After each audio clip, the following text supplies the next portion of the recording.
do my best.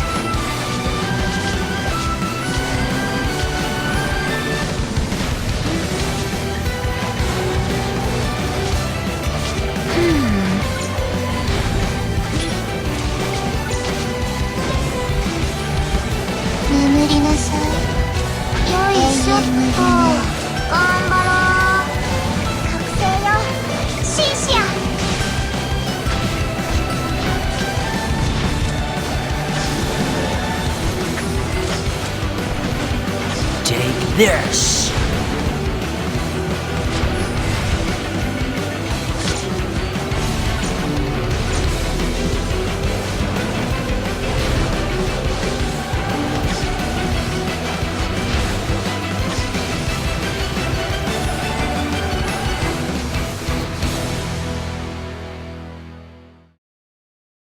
Before we enter this next battle, I want to let you all know that this is the best big titty waifu / lolly and android harem that has ever formed around me, and I am proud of all of you.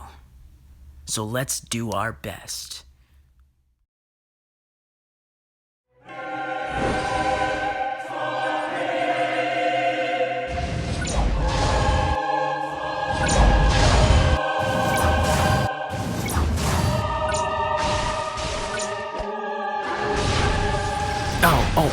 Oh god! Hear me, you fucking cunt! 妖魔鬼鬼快啲手！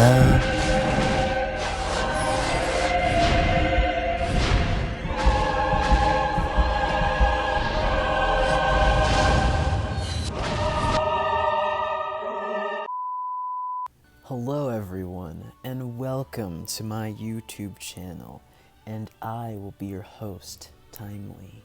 So, I picked up a brand new game, so now I'm playing a new game, guys, and it's called Astral Chronicles, okay?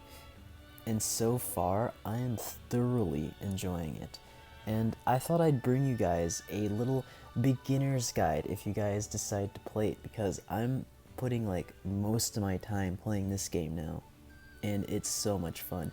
It kind of reminds me of like Unison League a little bit, but like Unison League, Brave Frontier, and maybe a couple other games too, but like it has like so many freaking great features that it implemented from other games, so it's like really fucking fun. So now time for the beginner's guide, okay? So when you guys are choosing your class, you get to multi-class, which is freaking amazing, okay? When you choose a character, you're not going to be stuck to one class, you get to multi-class. You have this talent called Protagonist's Aura, all for one. You get to learn all the skills from all the same class companions and whatnot. So you get to like totally customize just everything. It's so crazy. You get to choose what abilities you want, and you get to learn more abilities as you keep playing the game. And I find that so freaking intricate. You get to do so much. Like, no one is going to have the same build. Everyone can do something different, whether you want all fire moves, all water moves. If you want to,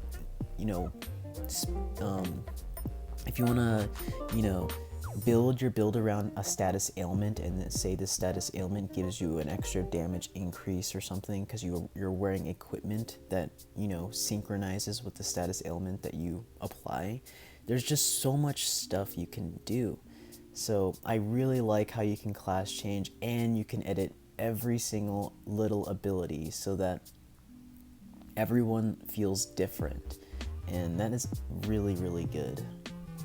So now you're probably wondering what class you should probably pick, and my best advice for you guys on choosing a class is I would probably go Guardian first, okay? And the reason why I would choose Guardian first, building a strong Guardian, is that the AI in this game are kind of a little weird. They do their own thing. You can't really tell them where to go and whatnot. So there are times when you have to like kite the boss and stuff. So in this game, which is pretty neat, is that a lot of these bosses do not have Phantom Reach. And what Phantom Reach is where the enemy boss or the enemy in general can hit you from fucking Narnia. They can hit you at any range. So in some games it's really hard to kite, but in this game, movement speed is actually a thing. So you could chill your enemies and decrease their movement speed, and you can kite them and run around. So if you're dying, you could tell all of your allies to follow you and run away, and then heal back up and get refreshed and then jump back in. So being a guardian really helps with that, just like leading the way and pulling the enemies away and whatnot, and kiting. I mean, you could still probably kite with the other classes and whatnot. There's a little follow me button on the side. You'll see it like during battle. It's like in the right corner over here. It'll say follow me, and then you can, if your tank's about to die, you can call him back to you, and then he goes to you, and then you can give him a quick heal, and then he'll run back in and fight. So, but I find it easier being a guardian, because then you can run on your own and stuff, and you can tell your allies to follow you if need be. So I highly recommend choosing guardian. Now, my next tip, guys, alright, is doing all of your benefits, okay? Just keep doing everything, especially ever since the global launch, you definitely want to get this scroll right here. But, hold up. In the 7 days, no, in the event, you want to do the Trial of the Nyx. If you're not a free-to-play, but, if you are like a kind of like a casual spender, this is actually really good for you, because you can just spend like, I don't know, a couple dollars here and there, and then you get to recharge and get all this stuff. And Nyx is like extremely good. And if you go all the way, you get her costume too, which is very nice. 10 out of 10. Oh yes. So I'm definitely doing this, and I'm trying to max out my Nyx, because Nyx is actually my heaviest hitting unit on my team right now. She is so good. She is amazing. I love her. And like, you get to buy her set too. Like, they sell you her actual set and just give it to you, and then she's pretty much like the best starter unit you can get. That is like really cheap at the beginning, and she can carry you through a lot of content. So I highly recommend getting her. And also, just keep doing your events and your requests and whatnot. You get EXP from that. And also, if you go to your allies, make sure to star all of your allies. Just like try to get duplicates of everything and keep starring them, because those are in the achievements too. And you just rack up your gems. And getting gems, they just kind of give it to you, like every day you do your requests and they give you these gems right here. So I actually feel like this game is very, very cheap for casual spenders, because they really give you a lot of magic gems. In the daily rewards, you get magic gems like almost every day. These are your dailies you do every day, and you get magic. They just give you magic gems. It's freaking amazing. And the weeklies too.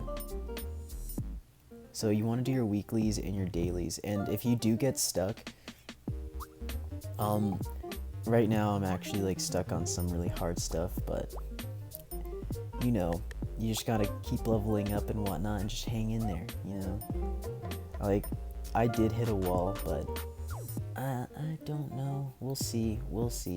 I'm doing okay. 28k. No, wait. Yeah, 28k rating right now. Needs to go higher.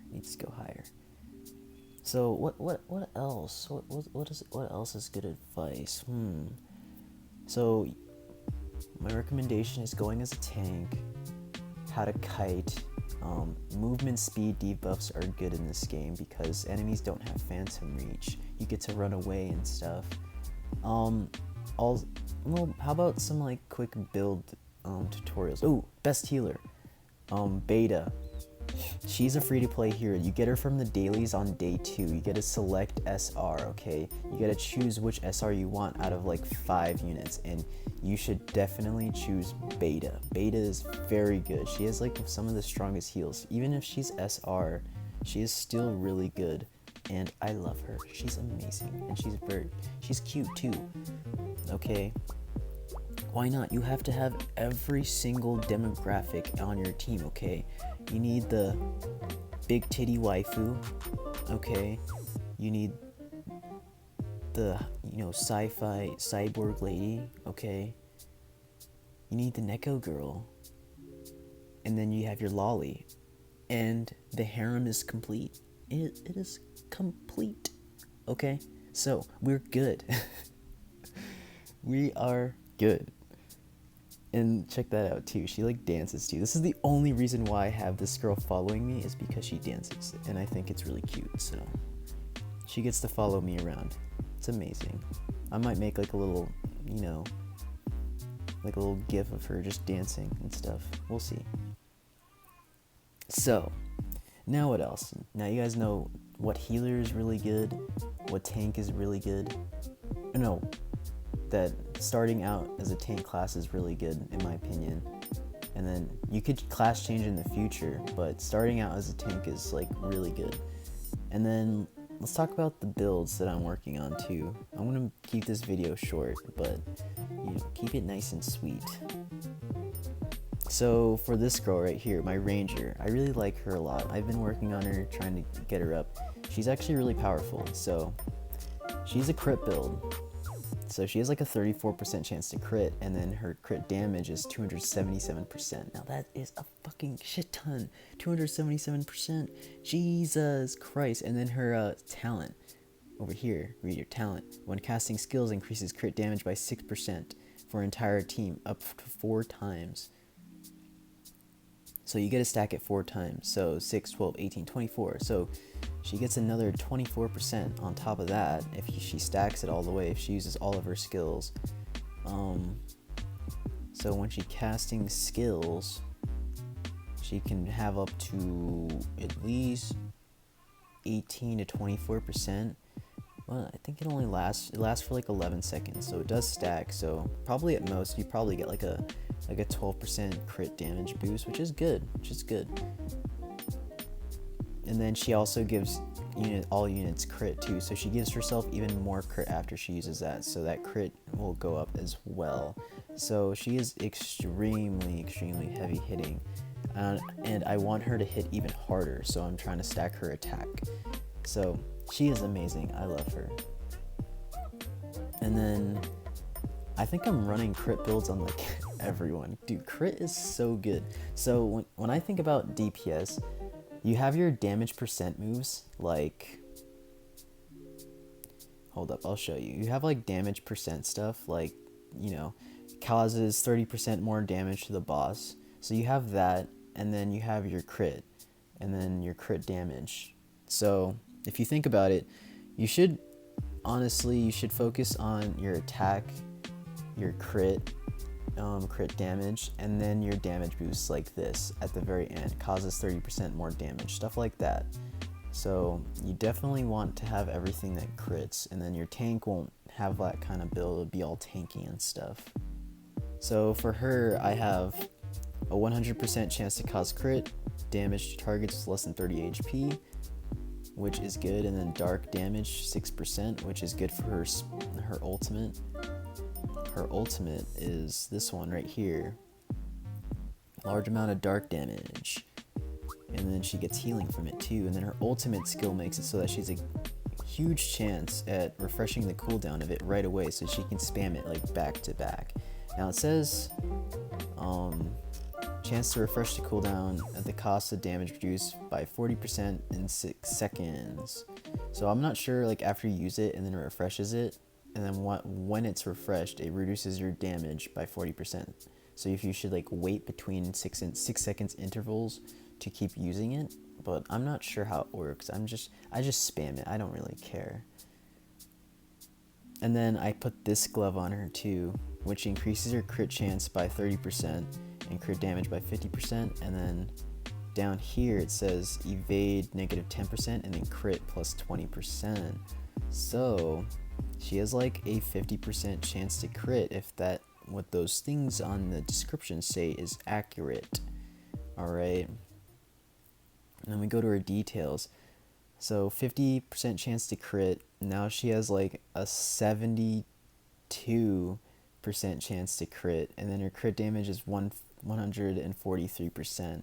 So her damage is increased by 1.43, which is okay. It's good. It's not that sweet spot of 2.0, but it'll do.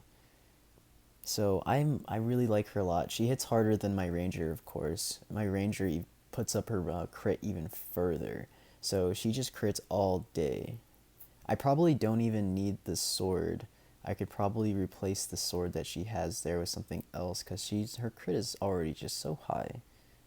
I could probably put something else, but I need to find the right sword for her. And that's the thing though about this game, is that you have to wait until you find the stats you want and then, put it on your unit. So you kind of have to like snipe something from the Cosmic Rift.